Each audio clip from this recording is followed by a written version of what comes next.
Handloom saris అనగానే గుర్తుకొచ్చేవి Savitri handlooms. ఇప్పుడు జూబ్లీహిల్స్ లో గొప్ప ప్రారంభం. కానీ నిజంగా కోనసీమ చాలా ప్రశాంతమైన ప్రాంతం, చాలా ప్రశాంతంగా హాయిగా ఎవరైనా రావడానికి ఇష్టపడే ప్రాంతం. కానీ అలాంటి ప్లేస్లో ఇప్పుడు ఏదో పల్నాడులాగా రాళ్లతో కొట్టుకోవడం, దాడులు, ఇవన్నీ ఎందుకు జరుగుతున్నాయి? అసలు ఎందుకు ఇట్లా మారింది? జగన్మోహన్ రెడ్డి గారి మనస్తత్వమే ఫ్యాక్షన్ మనస్తత్వం. ఇప్పుడు అనపర్తి నియోజకవర్గంలో ఎప్పుడు ఎలక్షనీరింగ్ కొద్దిగా టఫ్గా జరిగే కాన్స్టిట్యున్సీ ఇది. కానీ ఇక్కడ కొట్లాట్లు, కేసులు పెట్టుకోవడాలు, లేకపోతే దాడులు చేసుకోవడాలు లేవు. అలాంటిది ఇక్కడ నా పైన 39 కేసులు పెట్టారు.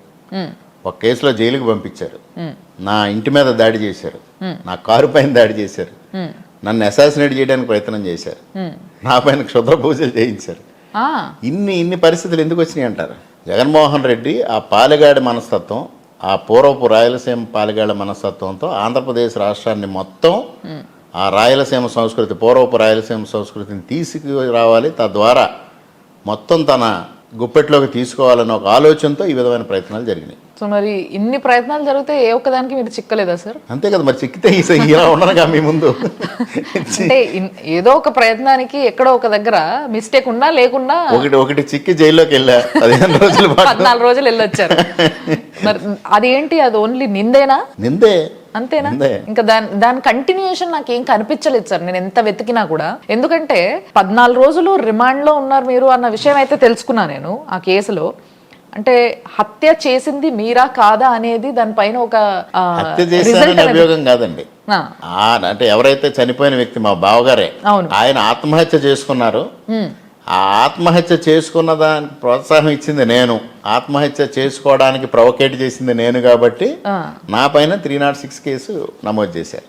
Okay, it is almost just like 307. మీకు మీ బావగారికి రిలేషన్ బాగానే ఉండేదా సార్? మా బావగారు మా కుటుంబాన్ని వదిలి, మా కుటుంబం అంటే వాళ్ళ తండ్రి, వాళ్ళ తల్లిదండ్రి, మా తల్లిదండ్రి, మా అక్క అందరినీ విడిచిపెట్టి ఆయన దాదాపు 2004లోనే 2 కుటుంబాలు కలిసి వదిలేసినాయి ఆయన్ని. ఓకే, ఆయన because of his bad attitude, bad character, వియ్యంకుళ్ళు ఇద్దరూ కలిసి ఆయన వదిలిపెట్టారు విత్ లీగల్ పబ్లికేషన్. లీగల్గా ఒక పబ్లికేషన్ న్యూస్ పేపర్లో ఇచ్చి ఆయన విడిచిపెట్టేశారు. అప్పటి నుంచి మీకు ఆయనకి ఏ రిలేషన్ లేవు, మాటలు లేవు. మాటలు అంటే ఎక్కడైనా కనిపిస్తే మాట్లాడడం తప్పించి అంతకు మించి ఫ్యామిలీ రిలేషన్ ఏం లేదు. ఓకే, సో ఏదో ఒకటి దొరికింది కాబట్టి పెట్టారంటారు అయితే, అంతే, అంతకన్నా ఏం లేదు. అండ్ ఇంకొకటి ఏంటంటే మీకు వీటన్నిటితో పాటు 2+2 సెక్యూరిటీని పెంచడం ఏంటి సార్? ఎందుకు జరిగింది ఇది? ఈ రోజు కూడా ఏదో ఒక విధంగా అసాసినేట్ చెయ్యాలని ప్రయత్నం జరుగుతుంది అనేది ఇంటెలిజెన్స్ రిపోర్ట్ గవర్నమెంట్కి వచ్చింది అని అంటున్నారు. దానిలో భాగంగా ప్రభుత్వం ఒక నిర్ణయం తీసుకుంది, అన్ని చోట్ల అలర్ట్ చేసింది పోలీసుని కూడా. ఓకే, సో ఇప్పుడు అధికారంలో మీ కూటమి ఉన్నప్పటికీ ఇంకా అలాంటి అవకాశం ఉన్నాయంటారా? ఇక్కడే కాదు, ఇది ఇప్పుడే కాదండి. మా తండ్రి గారు ఎమ్మెల్యేగా ఉండగా, అంటే ఓడిపోయిన తర్వాత, ఫస్ట్ టైం ఓడిపోయిన తర్వాత 91లో నన్ను కిడ్నాప్ చేశారు. ఓకే, ఎవరు సార్? అప్పుడున్న కాంగ్రెస్ నాయకులు. ఓకే, అంటే ఎవరు ముఖ్యంగా దాంట్లో ఆనాడున్న నాయకులు? పేరు చెప్పరా? ఆనాడున్న నాయకులు చేశారు. చేసిన వాళ్ళు నన్ను యాక్చువల్గా అసాసినేట్ చేయమని వాళ్ళ ఆలోచన. ఓకే, చేసిన వాళ్ళేమో దాని నుంచి ఆర్థిక లబ్ధి పొందుదామని కొంత గ్యాప్ ఇచ్చుకుని ఆర్థికంగా చెయ్యాలని ప్రయత్నం చేశారు. ఆనాడు నక్సలైట్ల ప్రాబల్యం ఎక్కువగా ఉంది. సో నక్సలైట్లు చేసినట్టుగా దాన్ని క్రియేట్ చేశారు. ఆ రోజు వాళ్ళు ఒక 24 అవర్స్ టైం తీసుకున్నారు, ఆర్థికంగా మా ఫ్యామిలీ నుంచి కొంత లబ్ధి తీసుకుందామని. ఆ గ్యాప్లో వాళ్ళకి ఇక్కడ జరిగిన ఒక రెవల్యూషన్ అవనివ్వండి, లేకపోతే ప్రజల్లో వచ్చిన తిరుగుబాటు అవనివ్వండి, అది అబ్జర్వ్ చేసి ప్రమాదంలో పడుతున్నామని వాళ్ళు విడిచిపెట్టడం జరిగింది నన్ను 24 గంటల తర్వాత. సో మరి ఈ నెక్స్ట్ 5 years ఏం చేయబోతున్నారు సార్ మీరు?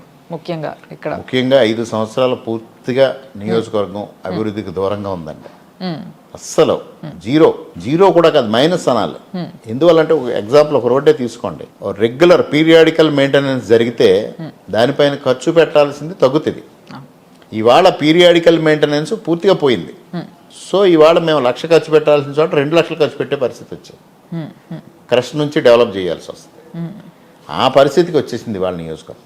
ముఖ్యంగా మీరు వచ్చిన రోడ్లు చూసుంటారు, చాలా దారుణంగా ఉన్నాయి సార్. కాకినాడ రాజమండ్రి ప్రధానమైన రహదారి 2 డిస్ట్రిక్ట్ హెడ్ క్వార్టర్స్ని కలుపుతా ఉంది, పోర్టుకి మెయిన్ దారి. అలాంటి రహదారి ఇవాళ అడుగడుగున గుంతలతో ఉంది. దాన్ని 5 సంవత్సరాలు పూర్తిగా మెయింటెనెన్స్ కూడా దూరంగా పెట్టారు. ఇప్పుడు దాన్ని బాగు చేయడం ఒకటి ప్రధానమైన అంశం. నియర్లీ ఇవాళ మేము ఎస్టిమేట్ చేస్తే 560 కోట్లు కావాల్సి వస్తుంది. సో రాష్ట్ర ప్రభుత్వం వల్ల సాధ్యం కాదు అది ప్రస్తుత పరిస్థితి. అందుకోసం నేను ఇమీడియట్ ప్రతిపాదన ఏం చేశానంటే దాన్ని నేషనల్ హైవేగా కన్వర్ట్ చేయాలి. ఓకే. కానీ ఇక్కడున్న ప్రాబ్లం ఏంటంటే ఒక పక్క కెనాల్, ఒక పక్క రైల్వే ట్రాక్. అవును. సో 10 మీటర్స్ విడ్త్ దాటి రాదు. అవును. కానీ నేషనల్ హైవేస్ గైడ్ లైన్స్లో 10 మీటర్స్ విడ్త్ వాళ్ళు యాక్సెప్ట్ చేయరు అస్సలు. దానికోసం ఒక 20 రోజులు 30 రోజులు ఆలోచన చేసాం ఎట్లా ఒక చిన్న క్లూ వచ్చింది మాకు. ఓకే. ఇక్కడ వేమగిరి దగ్గర హైవే నేషనల్ హైవే 16, ఓకే. ఇటుపక్క సామర్లకోట నేషనల్ హైవే 216, ఈ రెండిటి కనెక్షన్ వస్తుంది. ఓకే. సో 2 నేషనల్ హైవేస్ని కనెక్ట్ చేసేటప్పుడు వీటిలో రిలాక్సేషన్ వస్తుంది. ఓకే. సో ఆ యాంగిల్ తీసుకొని ఇవాళ కేంద్ర మంత్రి గారికి గడ్కరీ గారికి ఒక ప్రతిపాదన పంపిస్తా ఉన్నాం. ఆల్రెడీ సీఎం గారి దగ్గర నుంచి వెళ్ళింది. ఓకే. నేను కూడా మొన్న 2 సార్లు మీట్ అవ్వడానికి అనుకున్నాం, కానీ కొన్ని వేరే వేరే కార్యక్రమాలు ఉండడం వల్ల నెక్స్ట్ మంత్లో వెళ్ళి కలవడం, ఇక్కడ సాధ్యమైనంత వరకు దీన్ని నేషనల్ హైవేగా కన్వర్ట్ చేయించి 560 కోట్లు మంజూరు చేయించగలిగితే దాని రూపురేఖలు సమూలంగా మార్చగలుగుతాం. ఓకే.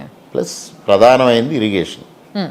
ఈ ప్రాంతం మీరు చెప్పినట్టుగా రైతాంగం, అనపర్తి నియోజకవర్గం ఇటు డెల్టా రైతాంగం ఉంది, అటు మెట్ట రైతాంగం ఉంది.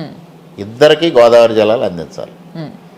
నేను రావడమే ప్రమాణ స్వీకారం కూడా చేయకుండానే రైతులు బాధలు ఈ 5 సంవత్సరాల్లో చూశాం కాబట్టి ప్రధాన పంట కాలువల్లో కానీ డ్రైన్స్లో కానీ గుర్రపు డెక్క ఉండిపోయిన నేపథ్యంలో కనీసం నీటిపారుదల జరగని పరిస్థితి చూసి వెంటనే ఉపాధి హామీ కూలీల ద్వారా ఆ వీడ్ రిమూవల్ చేయించి రైతులకు కొంత వెసులుబాటు కలిగించాం.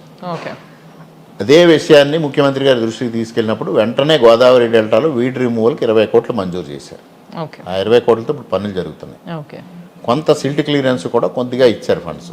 దీంతో ఒక 10% సమస్య మాత్రమే తీరుతుంది. అవును. కానీ ప్రధానంగా సిల్ట్ రిమూవల్ ఇదంతా జరగాలి. దానికోసం కేంద్ర ప్రభుత్వం నుంచి కూడా సహకారం తీసుకోవాలి. ఇక్కడ ప్రధానంగా అనపర్తి నియోజకవర్గానికి సంబంధించి అటు చాగల్నాడు పథకాన్ని పునరుద్ధరించాలి. ఓకే. వెంకటనగరాన్ని పునరుద్ధరించి అక్కడ రైతాంగానికి గోదావరి నీరు అందించాలి. ఇక్కడ గోదావరి డెల్టాలో గ్రావిటీతో అందే నీరు సక్రమంగా అందేలా చర్యలు తీసుకోవాలి. ఓకే. దానికోసం కూడా నేను ప్రధానంగా దృష్టి సారించా. చాగల్నాడుకి ఏదైతే ఉందో క్షేత్రస్థాయిలో వారం రోజుల పాటు నేనే పర్యటన చేయాలని నిర్ణయం తీసుకున్నాక అందరు నాయకులతో కలిసి కాలువల దగ్గర ఉన్న సమస్యలన్నీ తొలగించుకుంటూ ముందుకు వెళ్ళాలి అని ఒక నిర్ణయం తీసుకున్నాం. ఆ విధంగా మొత్తం మీద నీటిపారుదల రంగానికి ఒకటి ప్రాధాన్యత ఇవ్వాలి. ఓకే. అదేవిధంగా రోడ్స్కి ఇవ్వాలి. మిగిలిన రంగాలన్నీ ఉన్నాయి. వ్యవసాయానికి రైతులకి అండగా ఉండాలి. మీరు అన్నట్టు ఎడ్యుకేషన్ సిస్టంలో ఇక్కడ కొంత పాలిటెక్నిక్ కాలేజ్ గతంలో నేను ఎమ్మెల్యేగా ఉండగా ఇక్కడ మంజూరు చేయించాం. కానీ పర్మనెంట్ బిల్డింగ్ కట్టడం కోసం ఆ రోజు నిధులు మంజూరు చేసాం. సైటు సరైన స్థలం దొరక్క అది డిలే అయ్యింది. ఈ 5 సంవత్సరాల్లో పూర్తిగా నిర్లక్ష్యానికి గురైంది. ఇప్పుడు మళ్ళీ దానిపైన దృష్టి సారించాం. సుమన్ టీవీలో మీ పర్సనల్ అండ్ బిజినెస్ ప్రమోషన్స్ కోసం కింది నెంబర్కి కాంటాక్ట్ చేయండి.